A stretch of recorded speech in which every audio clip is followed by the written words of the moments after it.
বার্সেলোনার গোলরক্ষক ইনিয়াকি পিনিয়ার ভবিষ্যৎ নিয়ে সম্প্রতি কিছু গুরুত্বপূর্ণ অগ্রগতি হচ্ছে। গ্রীষ্মের শুরুতে ধারণা করা হচ্ছিল যে তিনি এই দলবদলের বাজারে স্থায়ীভাবে ক্লাব ছেড়ে যাবেন, কারণ ভয়েচেক স্টেইনসনে এবং জুয়ান গার্সিয়ার আগমনের ফলে তিনি গোলরক্ষকদের পছন্দের তালিকায় তৃতীয় স্থানে নেমে গিয়েছিলেন। তবে সাম্প্রতিক খবর অনুযায়ী পরিস্থিতি পাল্টে গেছে। ইনিয়াকি পেনার ক্লাব ছাড়ার আগে বার্সেলোনার সাথে তার চুক্তি নবায়ন করবেন এবং এরপর লোনে অন্য কোনো ক্লাবে যোগ দেবেন।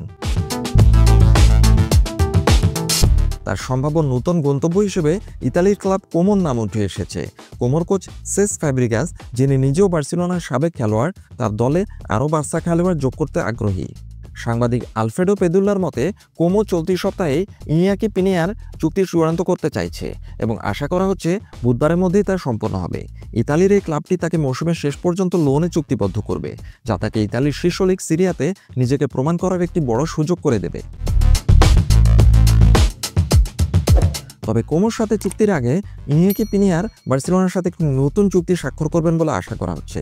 এই নতুন চুক্তির মাধ্যমে তিনি 2027 সাল পর্যন্ত বার্সেলোনার সাথে যুক্ত থাকবেন।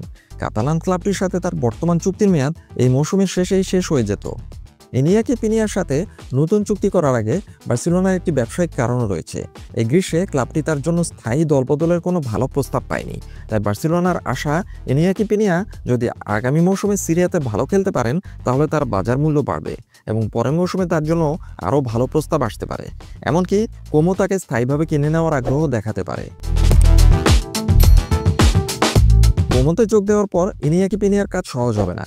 সেখানে তাকে প্রথম একাদশের জায়গা পাওয়ার জন্য জোয়া বুতেজের সাথে প্রতিযোগিতা করতে হবে।